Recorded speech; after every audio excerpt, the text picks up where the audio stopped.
is the ESPN LA USC Trojan Media Network. Presented by Pechanga Resort Casino. Are you ready for some football? And it is Trojans Live for this Monday, March 24th, 2025, as we get ready for spring football action.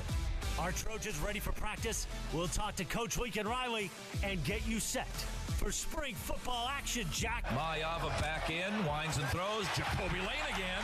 That's his second touchdown catch. Catches it at the goal line, steps in, and that's a big how do you do. Plus, the women's basketball team is in the madness, looking to cut down the nets. Watkins now limping as she gets back on the floor. Wants the ball in the right corner. Tees up a three ball and back the triple. Let's do it. Trojans Live for this Monday right now. The exclusive USC Trojans Coaches Show. Behind-the-scenes insights and breaking news from the student athletes who play for the Cardinal and Gold. Trojans Live is presented by Monster Energy. Monster Energy, unleash the beast. Unleash the beast.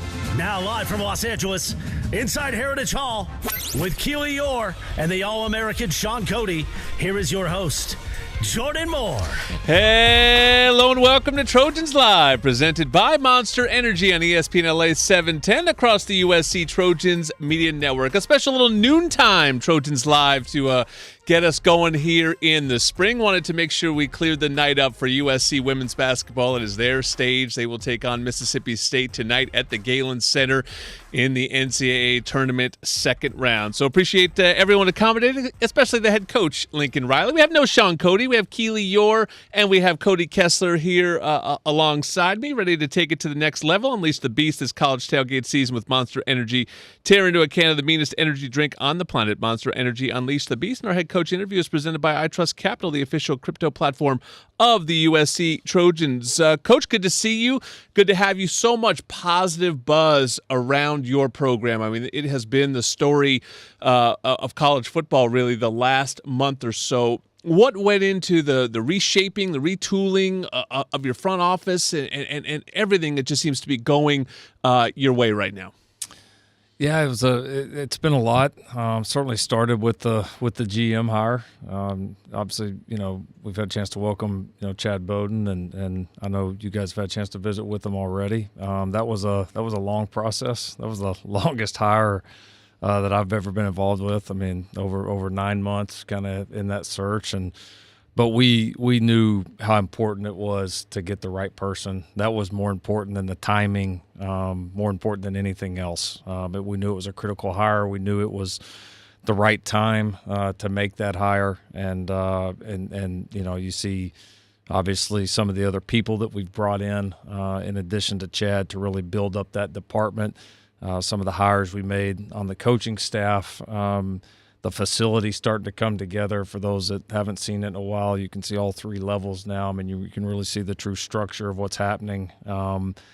Just kind of all those things, and you combine it, and there's a lot of excitement in the way we're recruiting, a lot of excitement about this current team, the staff, the facility. I mean, really all of it. And so, it's been a fun few months. I think we've made a lot of progress, and a lot of excitement within our walls right now. I know we can't talk about specifics, but the 2026 recruiting class is number one per multiple outlets. What can you attribute that success to? Yeah, I mean, I feel like each year, more and more people are seeing and believing in what we're doing in this program, and you're getting a lot of these top players that have, they've gone through their recruiting process now. I mean, a lot of these guys have been already recruited for multiple years, and so they've had a chance to kind of watch this unfold. And I think they continually see other really good players coming in here. They see these staff members coming in. Most of these people are leaving really good places to come here. And I think once you get people here on campus and they get a chance to get around all of that, it's just building. It's like you can just kind of feel this momentum, and it's just going. And it's one thing for the people within the walls to be feeling it, but now for these people from whether they're recruits from here in state or a few of the guys that we've targeted outside of the state of California, they feel it and they sense it, especially here in state. I mean, that's been a huge push for us. it was a big push with the coaches that we sent out on the road in the winter recruiting period. I think it's been a big push here for the last few years of building up our facilities, our staff, our reputation to where, people in this part of the country, if they've got an option to stay at USC, like, why would you go anywhere else? And we've tried to not just say that. It's one thing to say it, but to put action behind it, to put all these pieces in place where it's like, yeah, why would I leave? I know years and years ago that was the feel here, but you can't just snap your fingers and recreate that. There has to be real substance behind it, and I think when these guys are getting here, they're seeing that substance. Coach, stepping away from football for a little bit, I haven't seen you in a couple months. Any time to take some trips with the wife and kids in the off season? I keep hearing about these steaks from Chad, so I'm waiting for my invitation in the mail. It must have got lost. But is it difficult nowadays with how the transfer portal is and this era of college football to step away a little bit, or are you all ball all the time? No, it is difficult, but you've got to carve out some of that time. Absolutely. For your family, for the coaches, the staff members, for their families. Like, you have to do it. And so we were able to carve out a couple of breaks for everybody in February when it was a recruiting dead period, other than our strength coaches, obviously, and nutritionists and those people that are here working with the team. And then we all just got off of spring break, which is one of our biggest breaks of the year. So yeah, it's good for everybody to do it. We've gone hard, that like most people are right now. But you got to have some of that balance, and so everybody's back, refreshed, recharged, ready for spring ball. Awesome. You're listening to the head coach Lincoln Riley on Trojans Live. Coach, I wanted to talk about some of what's going on with this year's team. I want to start on the defensive side of the ball. Up front, I know that this is something you've been building towards during your time here, but just looking at the sheer size of it, the depth as well, it really looks like that unit is starting to shape up to maybe what you envisioned, and the thing that maybe takes the most time when you're trying to build a program. Yeah, I would say it's certainly towards the top of the list of the groups I'm most excited to watch this spring. We got a lot of new faces in, obviously a couple of transfers, a couple of our high school guys that came in early.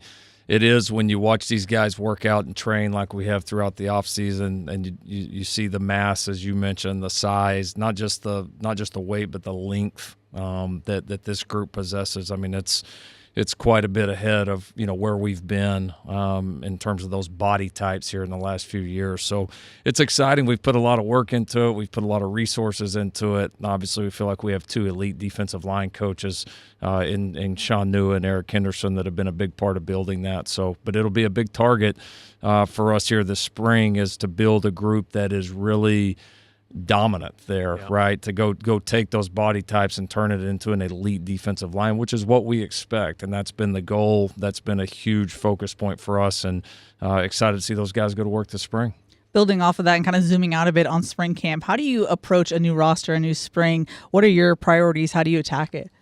Every year's different. Some years you have more guys returning on this side of the ball or in this position group. So every year feels a little bit different. Throughout the kind of the early part of March and the end of February, early March, our coaches were able to be around our guys a little bit more to see how they've progressed in the offseason and to start to get a feel for, all right, what do we have right now? What are the key areas that we really want to attack this spring? And then I think every year now with the portal and with the number of high school guys that you're signing and all of that, building taking this group, taking this roster and actually turning them into a team is the challenge is different, right? And so how do you galvanize these guys? How do you bring them together? And so that'll be our goal. And so we try to set our spring practice with those goals in mind. All right, how do we hit on the different areas defensively or offensively or special teams wise that we think is important within the individual position groups? Hey, here's the couple of key factors that we know we got to really get better at, so let's attack those with our schedule. And then holistically, how do we bring all these people together as one? And that's one of the beautiful things of spring ball. Yeah. Coach Jade Maiava, I thought played well last year in his 4 starts. Some highs, some lows, some things that he's going to learn from. What do you want to see from him this spring? I guess, what does that next step look like for him over these next couple of months? Yeah, I mean, I think there's a lot of next steps, for him. He did a lot of great things for us in his 4 starts last year. Made a lot of big plays for us. We were 3-1 when he played, and gave us a chance to win all 4 of them.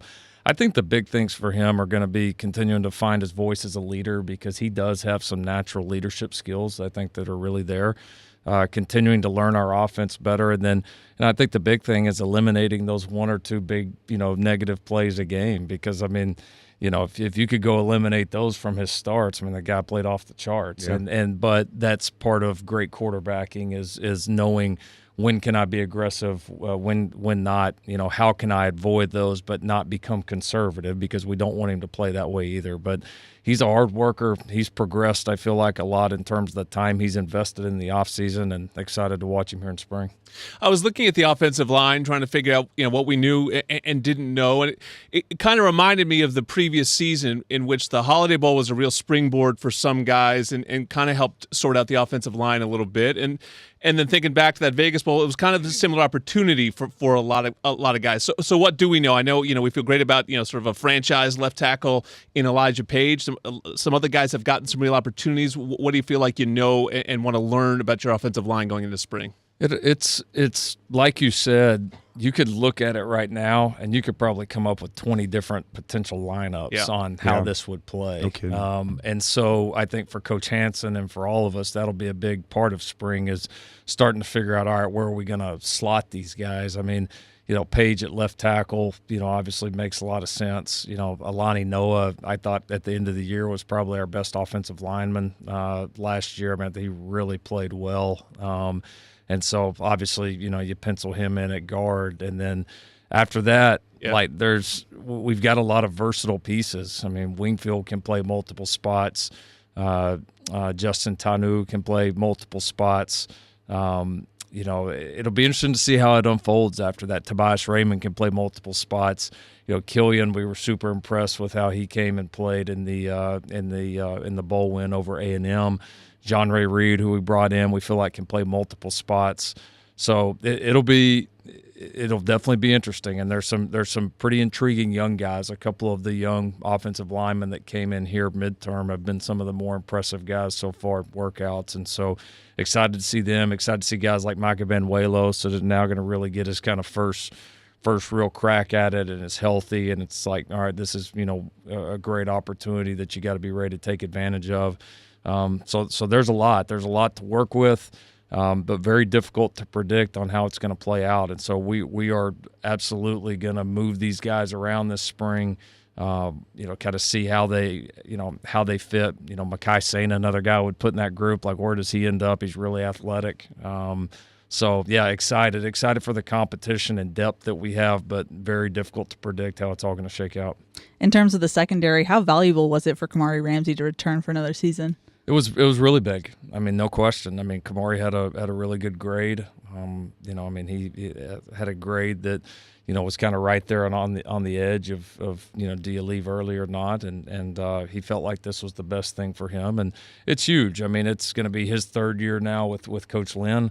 His 2nd year now for us. Obviously, we're replacing a lot of other pieces in the secondary, so to have that kind of that linchpin of the group, that not only was our best player, but I think is a consistent player, and he's kind of right there in the heart of the defense with how we use him schematically. It's important, and Kamari would be the first to know as well and admit that there's still, no matter how many good things he did last year, and there was a lot, there's still a lot this guy can get better at and is going to need to get better at. And so I think it'll be a win for him. It's certainly a win, for our secondary, our defense, and our team to have him back. Coach, kind of going back to quarterbacks a little bit, and I'm curious, and obviously it's USC, so it's always a competition, but I don't know what that really is going to look like this spring. But for you, one of the best in college football when it comes to developing quarterbacks, right? Multiple Heisman Trophy winners, first overall picks, now a Super Bowl champion as well. What do you look for in a quarterback competition? I guess what helps a guy separate himself? And I guess for our viewers at home, a step further, when you're evaluating a high school quarterback, what do you look for when you know that a guy's going to come over here and be successful in your offense? Yeah, the competition piece, I think number one is just make sure you always have it. Yeah, right. 100%. Like you can't no matter who comes back or however you do it, there's always has to be competition. And so, there'll be a competition this spring. I mean, no question. Now, does Jaden come in, a step ahead in experience and all that of the other guys in the room? Of course he does. But the best guy is going to play. And that's to me number one, and that's always got to be the case. And we should always have a really good quarterback room here at USC. So you want that competition, and you want guys that aren't afraid of it. In terms of evaluating guys, there's a lot to it. The physical part is the easiest part, right? You turn on the film or you go watch a guy throw, watch a move, all of that. That's the easiest part to evaluate. You just have your standards and things you believe in or your non-negotiables, and you stick to it. I think the more challenging piece is the mental makeup. How do they process? Because you can have a guy that can throw it a mile, but if he can't process and he can't, understand offenses or how you want to attack defenses, it doesn't matter. And then I think this day and age, finding guys that are about the right thing, that are team first type guys, that are about the locker room, that are about building a roster, and know that the individual stuff comes after that. I think that's one of the most important things to find in the quarterback, and one of the honestly toughest things to find right now. That's great stuff. All right, we're going to talk to Wayman Jordan next. Give us the scouting report on our new tailback here. Yeah, crazy productive guy. Came out of Hutch, JUCO. We ended up on him pretty late, and it was pretty cool kind of how the whole recruiting process came together. But an ultra competitive guy, ultra productive guy in JUCO, was the National Player of the Year. And excited to add him into our backfield. Stay tuned. Wayman Jordan coming up on Trojans Live. USC Trojan fans, Smart Stop Self-Storage.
Is the ESPN LA USC Trojan Media Network, presented by Pechanga Resort Casino.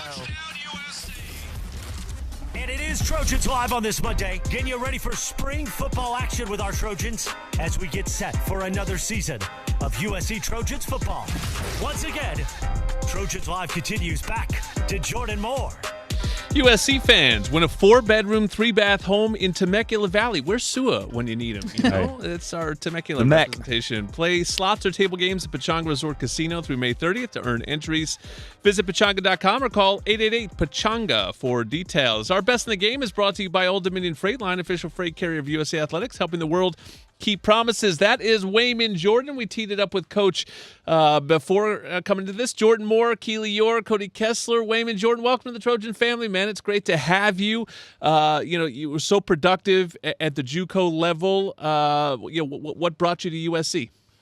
Honestly, just the bond with the coaching staff, and I could tell they was really genuine, and I could just tell this is a place I wanted to be and where I wanted to grow at. Honestly. And then the academics, it speaks for itself. It's one of the best universities in the country. In that sense, what's it been like so far? Has it lived up to expectations? Yes, most definitely lived up to expectations. The locker room is even better than I thought it would be. Like, my teammates have helped me in my transition really good and just made everything been smooth so far.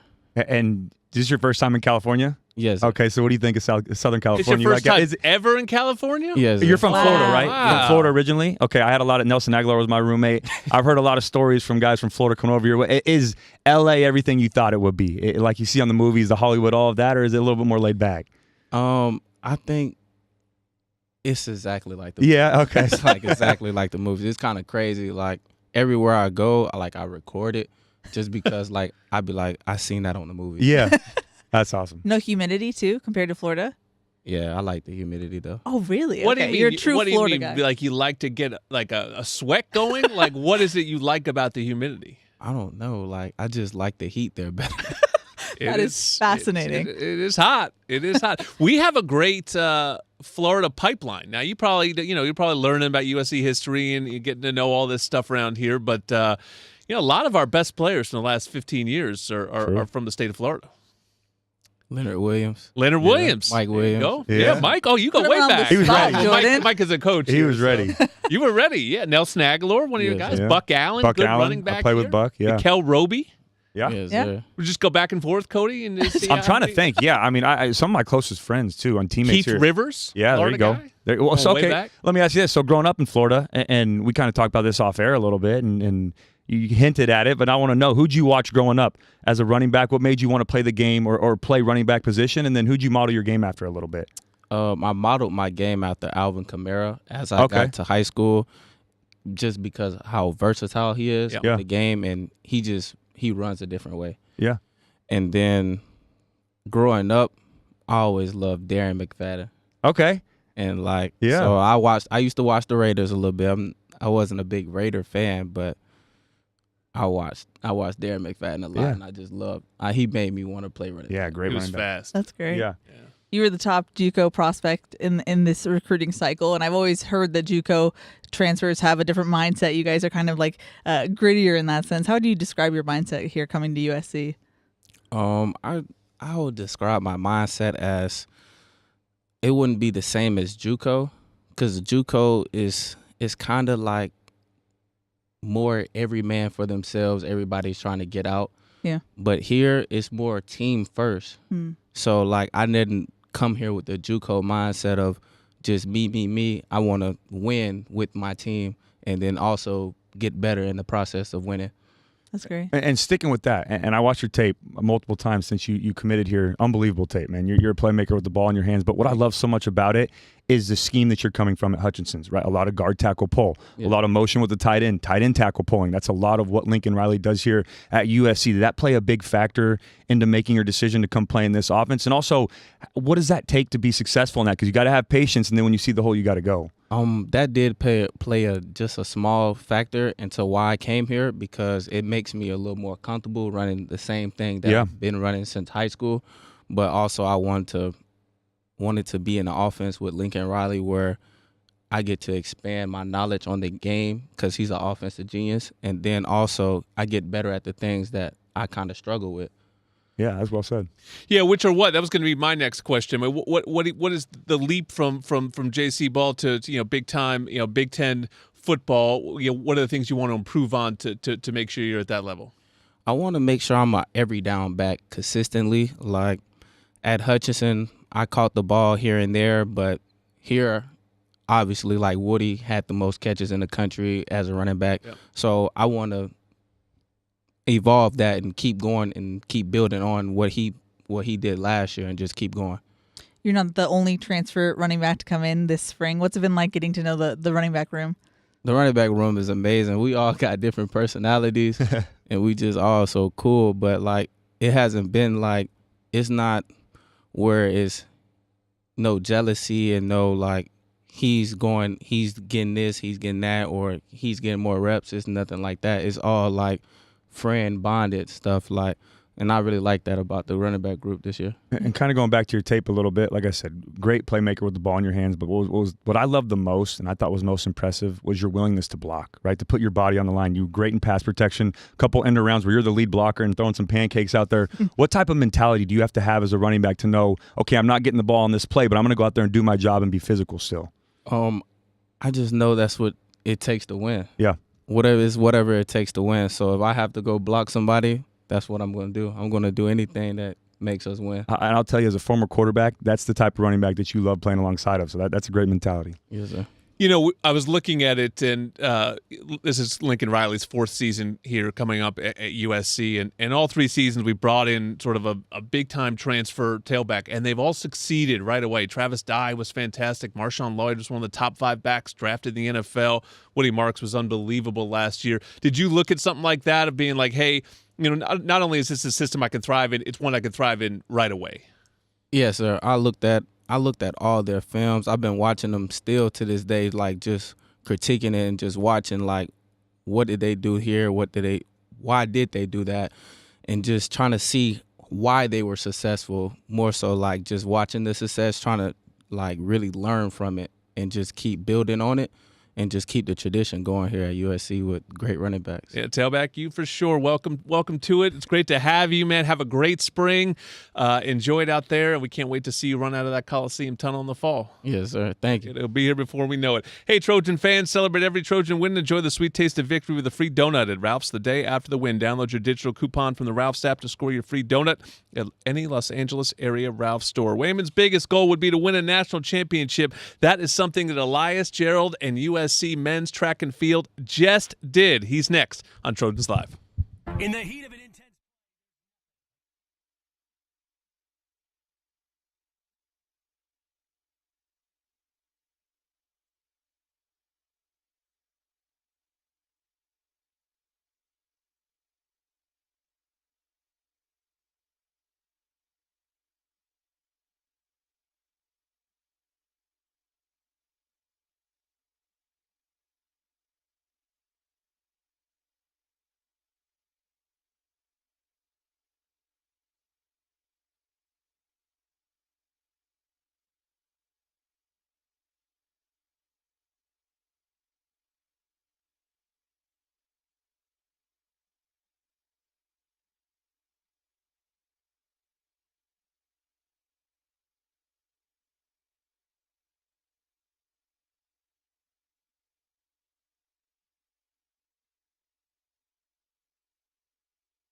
This is Trojans Live, once again, inside Heritage Hall, live from Los Angeles, with Kiwi Orr and Sean Cody. Back to Jordan Moore. When you've got good beer and good vibes, it's all buena. Stone Buena Vesa Salt and Lime Lager is Baja-inspired and imported from San Diego, located near you at find.stonebrewing.com. And Fight on Trojans and Fly On with ONT. Ontario International Airport is a proud sponsor of our USC Trojans. Visit SoCalSoEasy.com to book your journey through ONT today. Jordan Moore, Keely Orr, Cody Kessler, and Elias Gerald joins us now, and he brought a present, the trophy on parade here. USC's latest national championship comes courtesy of men's indoor track and field. What was that experience like for you guys as a group to win it all? I mean, man, it was something spectacular, to be honest with you, because this is something like our class had been talking about ever since we were recruited. Like, this is the legacy that USC has, like this national championship winning team. Like, track and field has the most national championships out of any sport. Yep. And so to finally see that, like, come to the forefront, be brought to life in real time, like, in my career, is just something so special. I'm so, like, happy to be a part of, you know, with my team and everything. So what was that process like as a team? Because I know you were in the race, but there was a review period. It was kind of the anxiety was building. What was that whole moment like until you finally realized you guys were national champions? I'm not gonna lie, it was probably the most stressful, like, 30 minutes. Oh, I'm sure. And it was because before that, at the Big Ten championship, we thought we had won because we had beaten, you know, Oregon in the 4x4, and we were like all celebrating. We had went down to like the ceremony booth. We were like all ready to get like the trophy and celebrate, and then all of a sudden, like 20 minutes later, the score updates, and then you see the Oregon on like the other side just like celebrating. We're all like, what's going on? Like, we're in the dark, we have no idea what's happening. Wow. And so when that happened at the national championship, I was getting flashbacks. I'm like, no, like everybody else was celebrating, but in my heart, in my gut, I was like, you're like, wait, I'm not like until the trophy is in my hands, I don't believe it. Like, I was scared. Like, for real. Well, and speaking of that, I mean, everyone sees that, right? They see you lift the trophy. They see the final product. They see the end result, but they don't see all the hard work that goes on behind the scenes. Well, what did that look like this offseason or in preparation to finally get this goal and win a national championship here at USC? I mean, overall, I would say it was like a major focus, change of mindset on the men's team since we had gotten third at the outdoor championships last year.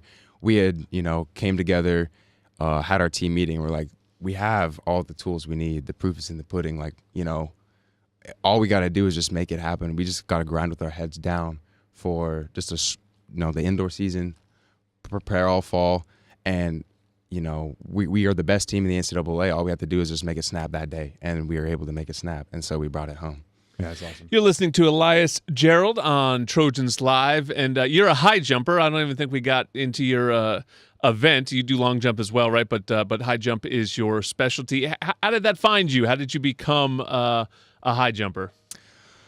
Oh, the journey to be a high jumper. Actually, so I started high jumping my freshman year of high school, actually. I'd been doing track like almost my whole life, starting like 5th grade, and I was like a long jumper, hurdler. And I remember I was sitting with my mom at a middle school meet one day, and they didn't have hurdles at the middle school level where I'm from in Utah. And so I would go and long jump, and I'd sit the entire track. Man, I was so bored. And at the middle school level, everything was like pretty chill. Like, you can just kind of like do whatever. Yeah. And so my mom was like, you should go try high jump. And it was literally in a parking lot. Like, they had the high jump pit on the asphalt in the parking lot. People were jumping in like basketball shoes. I was like, shoot, why not? I'm gonna go try it, right? So I show up and I'm like, yo, I'm Elias. Like, can I sign up? They're like, sure, whatever. So I go out, compete, and I had won that meet at the middle school level. I was like, okay, I guess I'll just try again and again. And then I ended up having a really natural knack for it.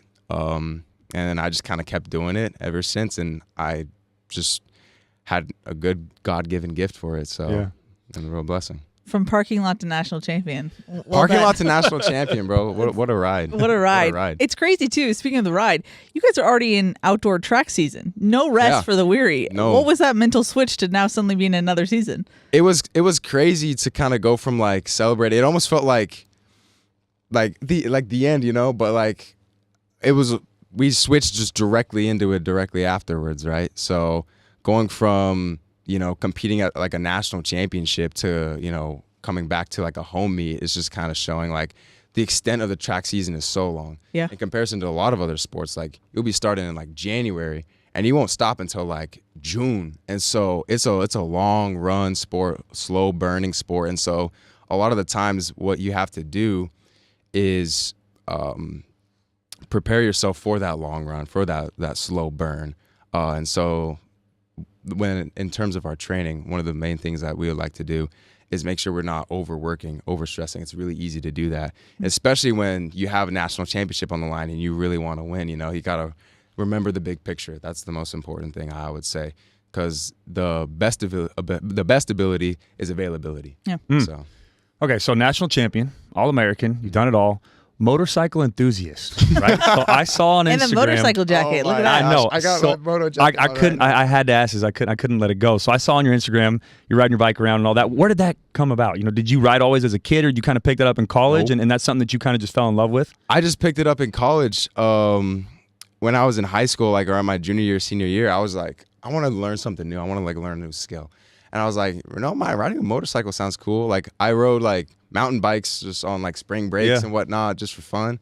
And I was like, you know what, like, why not just go out and try to get a license? And I got my license in Utah. I came out here and I bought my motorcycle, and I fell in love like the second I threw my leg over that bike. And I was like, you know what, like, this is my thing. And when I came in, they were going over the team rules at the beginning of the year. One of them was like, no dangerous activities. Oh, goodness. That was going to be my follow-up. What do the like, coaches think about it? Oh, it took them a while to kind of get, acclimated, accustomed to it, because they were like, Elias, this is crazy. Yeah. Like, I'll come home from a track meet, and the first thing I'll do is I go out on a ride, and just to kind of like, shoot off some steam, just kind of enjoy the air, shoot the breeze on like a Sunday afternoon. But I told my coaches, like, I wear full gear and whatnot. I obviously practice all road safety laws and whatnot. So there you go. I'm try to be a responsible defensive driver, but it's a really big passion of mine. Yeah, so. it's cool. If you guys get a chance, go check his Instagram out. It's some pretty cool videos of that. Thanks. That's awesome. I have a history of high jumping question. When in the course of human history did we decide that jumping backwards was a better way to go over a bar? George's getting into the technique right now. Oh, yeah. So the initial way was called the Western roll. They right? must have jumped forwards first. Yeah, they did. Yes, and not only did they land in like on a soft pad, they landed in sawdust, like a straight up sawdust pit. So they would land like on their feet, and they would be jumping like pretty crazy like heights. Long as jump well. over a bar. Yeah, essentially. So you jump as high as you can, and then they also did the same thing for pole vault as well. They would fall down like 10, 11 feet. Pole in the vault air. seems medieval, like they were trying to get over like castle walls, and they figured out pole vault. Let's see who's good at this. Yeah, but. I actually met the guy that changed the technique of high jump for the better. His name is Dick Fosbury. Yeah. I met him when I was a sophomore in high school. This was sophomore year was my COVID year. That was 2020. Wow. At the Simplot Games, he was a special guest in attendance, and I had placed like third, I think, at high jump that year, and so I was able to like shake his hand. Dude's hands were huge. I'm not gonna lie, his hands were massive, but really cool guy. Super. May he rest in peace. He passed away a couple of years ago, but. Honestly, like I've attempted the Western roll where you run from the opposite side and you throw your leg over. It hurts. Jordan's asking the question. We need to get Jordan out there. You can show him a little bit. Get a little behind the scenes video. It would break my body. Better you than me, man. You're a national champ. No one can take that away from you. Congratulations to you and your teammates, and good luck in an outdoor season. You guys are you going to LSU with them this weekend? I believe so, yes. Yeah, the trip for the team is the Battle on the Bayou this weekend. But lots more to come with outdoor track season, so good luck the rest of the way. Don't wait until game time to plan for retirement. Open your free iTrust Capital account today and get your crypto IRA. iTrust Capital is the official cryptocurrency platform of the USC Trojans. Another team that'll be national title hunting this spring is USC women's water polo. Their stud freshman Emily Ausmus is next on Trojans Live.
This is Trojans Live, once again, inside Heritage Hall, live from Los Angeles, with Kiwi Orr and Sean Cody. Back to Jordan Moore. Our Women's Spotlight is brought to you by Sprouts Farmers Market, open 7 days a week. Visit your neighborhood Sprouts for good-for-you groceries and great prices on the freshest produce. Jordan Moore, Keely Orr, Cody Kessler, and Emily Ausmus joins us. Just a freshman, but already so accomplished in your sport, including the chance to represent the United States in the Olympics this past summer. Let's start there. What was that like getting to play for Team USA in Paris? Yeah, I think it was a great experience just to be in Paris, be surrounded by amazing athletes. I think I look back on that experience every day and I feel so grateful to be there and be a part of that team, even though the result that we had at the end wasn't what we wanted, but it was such a great experience, and even the year leading up to it, just training with Team USA that entire year was something that was so special, and I'm grateful for. Did you meet anyone that blew your mind? Yeah, I met Steph Curry, and he was just so nice, so humble. He was like, yeah, of course, I'll take a picture with you. And actually, we sat by Noah Lyles on the way to opening ceremonies, and he was really cool and chatted up with all of our teammates, and it was really cool to see him in person. That sounds really cool. I'm sure it was kind of whiplash because that ended right as school starts. How do you go from Olympics to school? Yeah, I think I had about a week before school started after I came back from Paris. So I think I just dove right into planning, just fixing all the little things that I needed to adjust just to get back into school. But I was super excited to come to USC and start the school year up again, especially taking a year off of school and being surrounded by people that are so much older than you, but being surrounded by people that are your age, similarities that cross over. It's just nice. And I was super excited to come to USC. Yeah, very humble too. Because if I went to the Olympics, I would have spent the whole segment talking about it. But that is cool. But so you're from Riverside, California. Has it always been a dream of yours to come play here for the women's team for water polo here at USC? Yeah, most definitely. I think growing up, especially in California, it's such a big water polo community. Yeah. And me and my brother would always come and watch the games, and just the atmosphere that USC presents, even at the pool and the band and everything. We love it when they come, so shout out the band. But yeah, just growing up in Southern California, coming and supporting USC and just seeing the environment that they provide for their athletes and just how special it is to play for them. You're listening to Emily Ausmus on Trojans Live. Big one this weekend. You guys sit at 23-1. That lone loss is to Stanford, and you get them in your pool this weekend. What did you guys learn from that match that you'll take into this one? Yeah, I think we played them a couple weeks ago, and just learning from the experience of playing them and learning from all one of those 24 games, you learn little things, and we try and focus on the little things that will ultimately help us have success in those big games. And I think we've done a lot of film, a lot of studying on their players, but ultimately focusing on ourselves and our team and what we can fix and just the little details. So we're super excited for that game. On the whole, how would you assess this team so far? What are your strengths? Yeah, I think you see we have Tilly Kearns, who's coming back for her last year with us, and she's such a strong center, and I think we're so strong in that center position. And also defending, we have a couple of up-and-coming USA water polo players as well, and I just think we're such a young team, and there's so many opportunities for us to grow.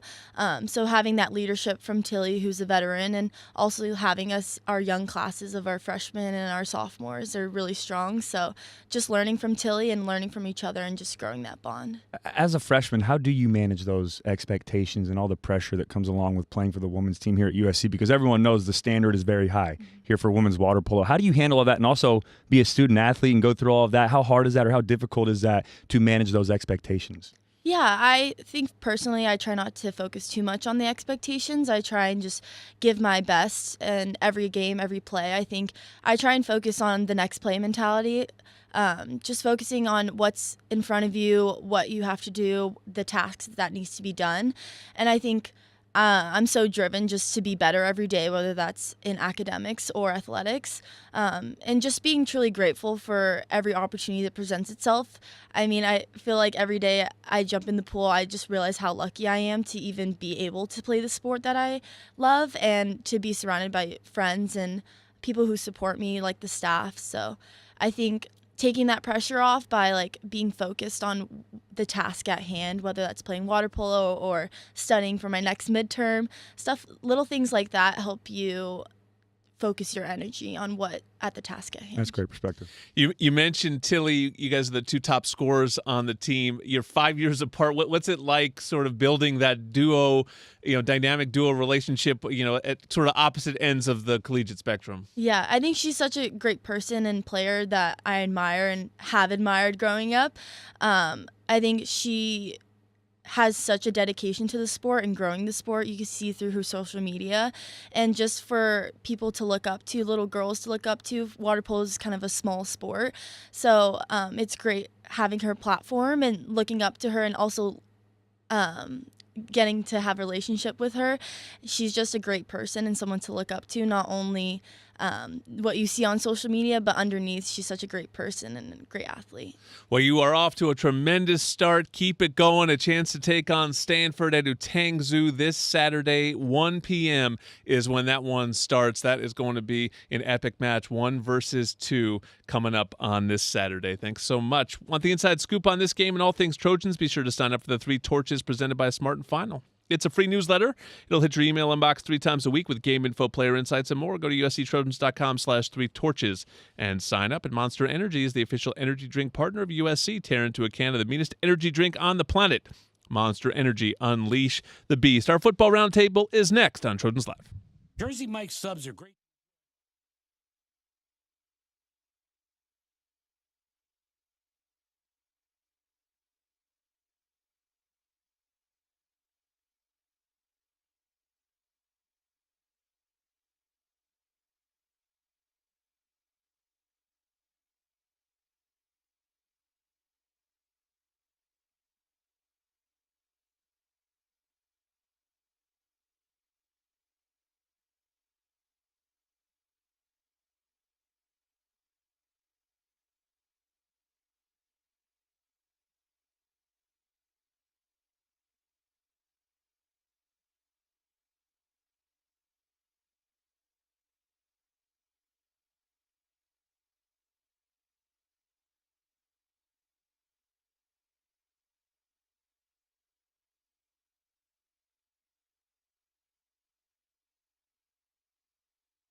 Trojans Live on this Monday, getting you ready for spring football action with our Trojans as we get set for another season of USC Trojans football.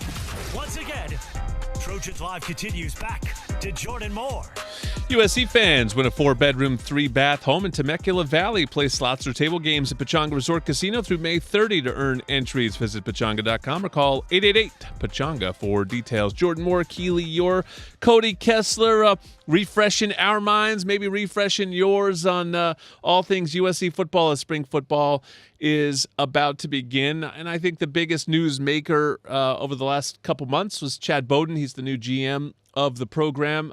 If you follow social media, you've probably seen him, and he was on your podcast, which was fantastic. What was your biggest takeaway from your conversation with him? Well, first of all, the biggest takeaway was that man has energy. Oh my gosh, he could fuel a jetliner if he could. Like, he's just so brings so much to the program in that sense. But no, I think he brought a lot of vision to this program, more so than what we've seen from that GM role, and so he wants USC to be the best. He's very excited about it, and he will do whatever it takes to win. I thought our conversation about who he brought over was very fascinating. It kind of opened the window to him being like, I was kind of chaotic in my previous roles, but I have people around me that make sure that I'm the best that I can be. So honestly, there was a lot to take away from it, but just the fact that he's so passionate about USC already, he's taken the time to talk to alums, so he's very quick on knowing what this place is about. Well, the thing I love the most about it is it allows Lincoln Riley to get back to coaching football. Yep. Right, without all the pressure and the stress of, because you're not just recruiting anymore, right? You're not going out there and trying to talk to high school kids and going to these in-home visits. You're going to recruit guys that are on your roster right now. You're going to the transfer portal that has multiple windows. You're doing all these other things, and then, you got to go out there and coach a football team. So it helps him a ton. I'm still interested to see how that push-pull is going to be between Chad and Lincoln when it comes to decision-making with the roster, but it sounds like they have a great connection. He stayed at his house. They had some balsamic steaks yep. that I'm still waiting for an invite to. But I love the Chad Bowden hire, and I love the mindset he already has of being around USC football. When you look at spring, we're not going to have like a spring game at the end, so it won't sort of feel like complete at the end where you go, this was our spring storyline, and now we get an answer.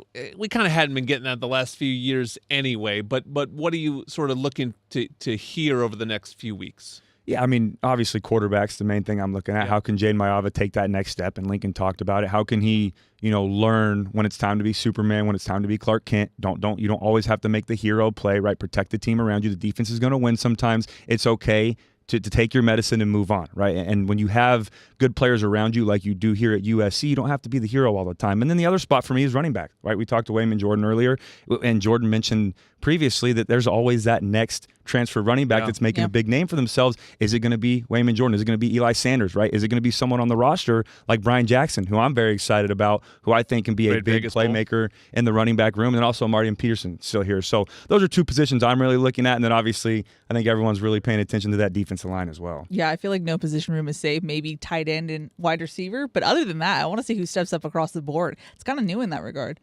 Looking forward to it. We'll get some answers here over the next few weeks. Chad Bowden will headline the show next week, so stay tuned for that. Women's basketball is the big story, though. They're coming up tonight at 7 o'clock. We're going to talk about them to close the show here on Trojans Live.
with Trojans Live. It's a touchdown, USC. This is Trojans Live, once again, inside Heritage Hall, live from Los Angeles, with Keely Orr and Sean Cody. Back to Jordan Moore.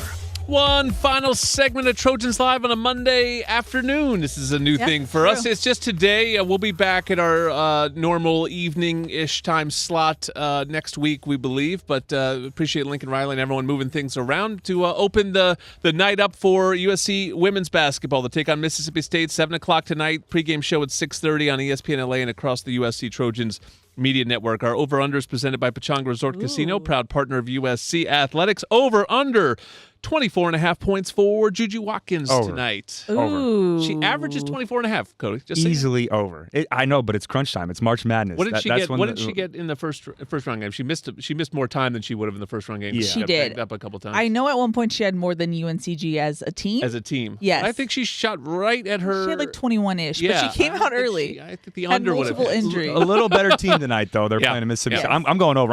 If you would have said 30, I'm going over. Over. I think she's going over 30. I'm going to take over just because I never want to count out Juju Watkins. Never bet against Juju Watkins. Yes. Never bet against this team.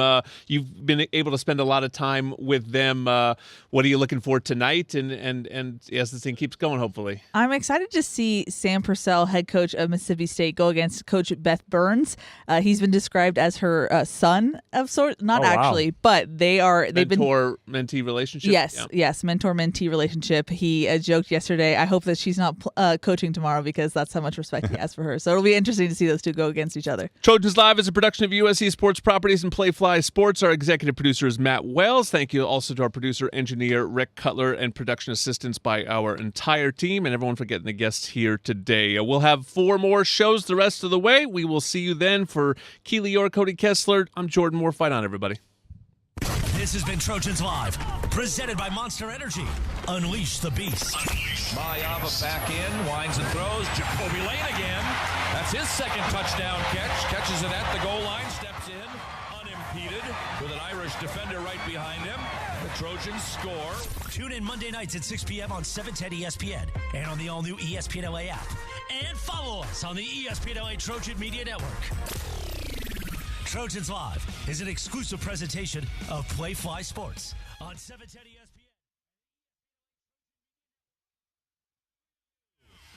Presented by Pechanga Resort Casino.